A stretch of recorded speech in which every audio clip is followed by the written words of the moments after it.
Today we are discussing meditation.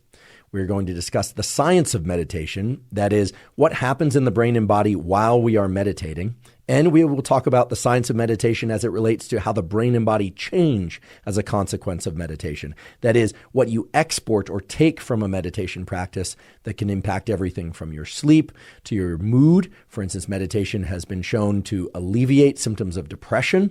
And we will also talk about how meditation can be used to enhance focus and other states of mind that are useful for work and other aspects of life. Now, of course, most of you have probably heard of meditation. And when we think of meditation, most often we think of somebody either sitting or lying down. If they're sitting, we might imagine them in the so-called lotus position, sitting with legs crossed, very upright with hands on the knees, or, crossed in our lap or something of that sort.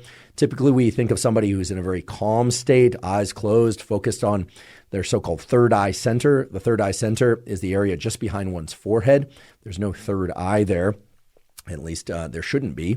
But I'll tell you why it's called the third eye center, what the origins of that are, and why it's relevant actually for a meditative practice.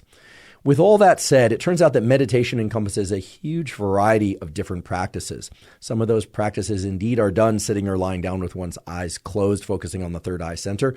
Other of those practices are focused on a body scan, really focusing on one area of the body and its contact with whatever surface you happen to be sitting or lying on. Or can be done walking. In fact, there are walking meditations done with eyes open. So there are many different forms of meditation, but today we are going to focus mainly on how specific types of meditation and specific areas of the brain that are activated during those meditations change our way of being in fundamental ways, not just during the meditation practice, but afterwards as well.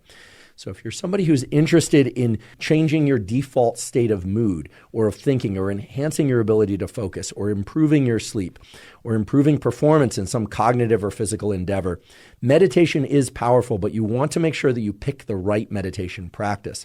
So we will talk about picking a meditation practice that isn't just feasible because you'll do it, but is actually directed at the goals specific to you and what you need most. So to give you some sense of the contour of today's episode, first I'm going to talk about some of the underlying biology, the mechanisms and the brain areas and also the areas of the body that are activated during certain forms of meditation, and equally important, which areas of the brain and body are shut down or reduced in their activity during specific types of meditation. Then I'll transition into how to best do a meditation practice, how to get the most out of that meditation practice.